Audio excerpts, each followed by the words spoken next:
Bonsoir à tous. Parlez vrai ce soir sur la délinquance routière en Calédonie, un mal profond qui dure depuis des années avec un constat depuis 2006. Le nombre de morts sur les routes calédoniennes oscille entre 51 et 64 personnes par an.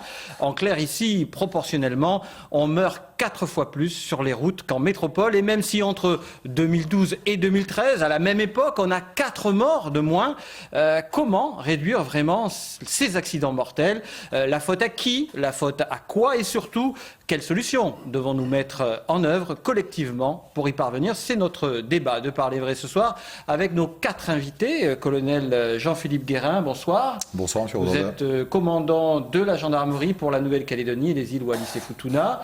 Avec nous aussi Philippe Dunoyer, bonsoir. Bonsoir. Vous êtes membre du gouvernement chargé de la circulation et de la sécurité routière. Fabrice Louillot, bonsoir. Bonsoir. Vous êtes président de l'association des motards du Forum. Et avec nous aussi Jean-François Bouillaguet, bonsoir. Bonsoir. Vous êtes le président du syndicat des entreprises de transporteurs routiers de Nouvelle-Calédonie et coprésident du MEDEF, il faut le signaler. Alors, Philippe Dunoyer, vous êtes membre du gouvernement. Cette compétence de sécurité routière, elle est partagée avec l'État. Comment vous réagissez à ce qui vient d'être dit ? Forcément, déjà, on ne peut que constater les chiffres et évidemment tous les déplorer. Il y a une véritable accidentologie excessive en Nouvelle-Calédonie. C'est connu, c'est su depuis très longtemps. Vous l'avez dit, on meurt 4 fois plus, on est blessé 3 fois plus également qu'en métropole. Et tous les clignotants sont au rouge, que ce soit en termes de consommation d'alcool ou de cannabis ou de facteurs aggravants. Donc une fois que le constat est posé, et même si heureusement l'année 2013 commence un peu mieux que les 5 années précédentes, il y a évidemment beaucoup de choses à entreprendre. Et vous avez raison, les compétences sont réparties évidemment, et c'est très normal, du côté de l'État, des forces de gendarmerie ou des forces de police en matière de sécurité. Il y a une brigade de gendarmerie motorisée qui fait un travail remarquable, il faut le signaler, même s'il gagnerait à être un peu plus nombreux. Et puis la Nouvelle-Calédonie également, qui doit et qui peut intervenir en termes de réseau routier, sur son réseau propre, en rappelant qu'il y a aussi des réseaux qui sont de compétences provinciales et communales. Et puis en termes de réglementation, bien sûr, et là il y a effectivement beaucoup de choses qui peuvent être rajoutées aux dispositifs existants. Donc moi ce que je voudrais juste dire à ce stade-là de l'émission, c'est qu'il y aura le mois prochain, je souhaite que ça soit le plus vite possible, le Conseil permanent de la sécurité routière qui se réunira. C'est un organe qui réunit toutes les composantes, je dirais, attachées à la sécurité routière en Nouvelle-Calédonie, avec un objectif de plan quinquennal, puisqu'on est cette année à la fin du plan qui avait été identifié en 2008, pour élaborer le nouveau qui portera sur une période 2014-2019. Donc un plan quinquennal avec un bilan et des projections pour l'avenir. Avec un bilan critique, réellement critique. Et alors, par rapport à ce que dit M. Bouillaguet sur les infrastructures qui dépendent de vous, M. Qui dépendent du gouvernement. Du gouvernement, pardon, oui. Mais c'est juste pour être précis, je prendrai 2 secondes. Sur les infrastructures routières, c'est Gilbert Thuénon qui est en charge de ces infrastructures, mais il faut quand même rappeler que les élus du Congrès, depuis 5 ans maintenant, ont mis un effort, alors il est certainement jugé insuffisant, mais un effort en termes d'infrastructures et de rénovation de ces réseaux à hauteur de 3 milliards maintenant en régime de croisière annuelle. Moi j'ai juste une question à poser à M. Dunoyer. Est-ce que nous serons invités en tant que professionnels à ce conseil? Parce que jusqu'à maintenant, depuis 10 ans que je suis président de ce syndicat, j'ai toujours été voir les différents gouvernements qui sont succédés en leur disant nous sommes volontaires pour partager notre expérience, puisque c'est quand même notre premier métier d'être sur la route. Et donc nous on souhaiterait justement à tous les niveaux, que ce soit provinciaux ou des mairies et bien entendu au gouvernement, être associés à ce genre de réunion. La réponse est évidemment oui, on en avait déjà parlé ensemble, vous vous souvenez. Absolument. À côté de vous, vous avez un représentant d'une association que j'ai tenu justement à associer au précédent Conseil permanent de la sécurité routière pour enrichir la réflexion des membres. Donc ce sera un conseil peut-être un peu exceptionnel. J'aimerais beaucoup que le haut-commissaire puisse être présent et c'est un sujet qui lui tient à cœur également. Donc vous serez invité naturellement. Une réaction, que dit le politique à cela, M. Dunoyer, quand vous entendez cela? Encore une fois, les constats, ils peuvent être que partagés, même si je rejoins un petit peu ce que dit le colonel. J'aimerais beaucoup qu'on sache exactement de quelle accidentologie, pas insécurité routière, parce que ce sont 2 sujets différents. L'accidentologie, c'est l'issue malheureusement dramatique après un comportement dangereux. Mais tous les jours, et on en constate nous tous, il y a des comportements dangereux qui heureusement ne se finissent pas en accident. Donc l'accidentologie routière, j'aimerais beaucoup qu'on puisse partager avec les décideurs et les associations le constat révélé par les procès-verbaux de gendarmerie gendarmerie et de police sur ce qui a causé les accidents. Une fois qu'on saura un peu mieux de quel type d'accidentologie routière on vit et on a au quotidien, on saura un peu quoi faire. Mais par contre, ce qui est sûr, au-delà du comportement, c'est qu'il y a un certain nombre de règles qui paraissent évidentes ailleurs, qui ne sont pas appliquées chez nous, qu'il faut mettre en place. Exemple tout bête, dans les transports de personnes et d'enfants, normalement, en Nouvelle-Calédonie, pour l'instant, il est encore autorisé de transporter des gens sur des strapontins.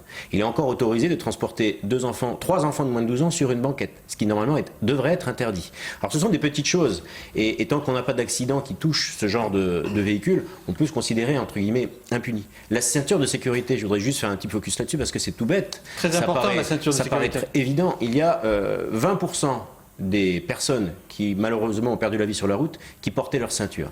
80% ne la portaient pas. Ça aurait pu, probablement, dans certains cas, éviter des tués, éviter même peut-être des blessés graves. Et c'est juste un comportement, j'allais dire même pas citoyen, mécanique, que peut-être, au travers justement d'associations des enfants, dans le primaire et au secondaire, on peut aider finalement notre société à prendre conscience. Alors justement, Monsieur Dunoyer, on va parler, puisque Monsieur Bouillaguet en parle aussi, les outils, il n'y en a peut-être pas assez. Par exemple, détecter le cannabis et l'alcool dans la salive, ces choses-là, où est-ce qu'on a des... Alors, c'est un très bon exemple justement de la nécessité, et c'est une réalité aussi de travail en partenariat avec l'État, que ce soit les forces de gendarmerie, les forces de police, la justice et la Nouvelle-Calédonie. Depuis peu, les forces de l'ordre, en Nouvelle-Calédonie, peuvent détecter la consommation de drogue chez des conducteurs. Ils peuvent le faire par un prélèvement salivaire, toutes les drogues. Mais pour que la procédure puisse suivre son cours, il faut que l'analyse soit vérifiée médicalement au moyen d'un appareil qui s'appelle le chromatographe. Et ce chromatographe, la Nouvelle-Calédonie et les élus du Congrès ont suivi la demande que j'ai formulée pour que la Nouvelle-Calédonie procède à l'achat de ce chromatographe, l'amène en Nouvelle-Calédonie, l'installe vraisemblablement au CHT, afin que, concrètement, cette procédure ne s'arrête pas, faute de matériel. Mais c'est une mesure qui peut paraître isolée, elle est très importante parce qu'aujourd'hui, et c'est assez surréaliste quand on le dit comme ça, alors qu'on sait qu'on a une consommation d'alcool et de cannabis qui est largement au-dessus des normes, de toute façon, il n'y a pas de normes, mais des moyennes constatées en métropole, eh bien, les forces de l'ordre, pour l'instant, ne pouvaient pas procéder à des arrestations lorsqu'elles étaient face à un conducteur qui avait consommé des drogues. C'est assez surréaliste. Donc, moi, je peux vous dire, oui, cet outil arrive, ça, c'est du matériel. Mais il y a aussi de l'outil réglementaire, c'est ce que disaient M. Bouillaguet et les autres intervenants. Ils ont raison, il faut véritablement, je pense que, grâce d'ailleurs au travail du Conseil permanent de la sécurité routière, les élus soient saisis de propositions qu'ils auront à examiner. De nouveau, d'ailleurs, la question du contrôle technique qui avait été présentée en 2009 et qui avait dû être retirée pour des raisons jamais vu le jour, conjoncturelles. Moi, avec je souhaite obligation de réparation. C'est un contrôle technique, évidemment, qui aboutit soit à votre véhicule est parfait, soit il ne l'est pas, et à ce moment-là, il faut entreprendre les réparations qui vont bien. Mais c'est un débat, un vrai débat, donc on ne peut pas l'avoir là, mais moi je souhaite vraiment qu'il soit de nouveau sur la place. Une question aussi, Monsieur Dunoyer, c'est les radars. Vous êtes tous d'accord, on a des radars. Monsieur le colonel, vous êtes d'accord? Oui, toutes les Sauf qu'on dit qu'il peut sauver des vies, c'est vrai, sauf que les chiffres nous disent qu'ils ne font pas baisser la mortalité sur les routes. 2008, 51 morts, 2012, 55. Entre-temps, on a mis des radars, il y a autant de tués. Une réaction, Monsieur Bouillaguet? Oui, quand même, parce que je vous trouve un peu dur dans le constat. C'est vrai qu'en nombre de tués, vous avez raison, on reste de toute façon dans des franges. Les chiffres, ils sont là. Oui, mais il faudrait parler aussi du nombre d'accidents. Et le nombre d'accidents corporels qui conduisent malheureusement parfois à des décès. Souvent, il faut en parler aussi à des blessés. Il y a plus de 660 personnes et donc familles qui sont concernées par des blessés sur la route chaque année.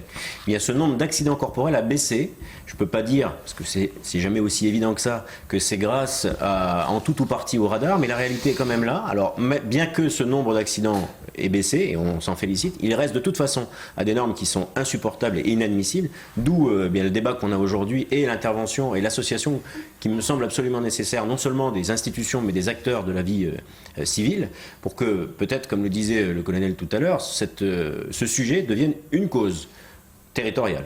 Et est-ce que le débat sur les fourrières est clos? Non. Parce que par exemple, là aussi, quelqu'un qui, M. Louillot nous le disait, qui conduit imprégné d'alcool, on l'arrête, la voiture, qu'est-ce qu'on en fait? Il repart avec Non, il y a une seule fourrière, il y en a une quand même, il y en a une, donc le débat n'est pas clos. Là aussi, c'est un sujet comme celui du contrôle technique que je souhaite retravailler un petit peu et représenter aux élus afin que l'élaboration d'un dispositif réglementaire et la construction de fourrières supplémentaires permettent aux forces de l'ordre qui interviennent sur la route de saisir le véhicule véhicule, de l'immobiliser vraiment à l'intérieur d'une enceinte sécurisée. Sinon, quand on y revient 2 heures, 3 heures ou 4 heures après, le véhicule a disparu. Vous êtes d'accord, Philippe Noé, ça sera la conclusion? Plus d'actions, moins de paroles, plus d'actes? Alors, du pragmatisme, du volontarisme, donc des actions concrètes. Et effectivement, je pense que l'ambition justement de cette année 2013 et peut-être du Conseil permanent s'il l'accepte, c'est de faire de ce sujet-là un sujet qui transcende les difficultés, transcende les compétences, transcende les clivages, et soit véritablement inscrit au cœur des politiques publiques avec toutes les mesures, et notamment des mesures éducatives.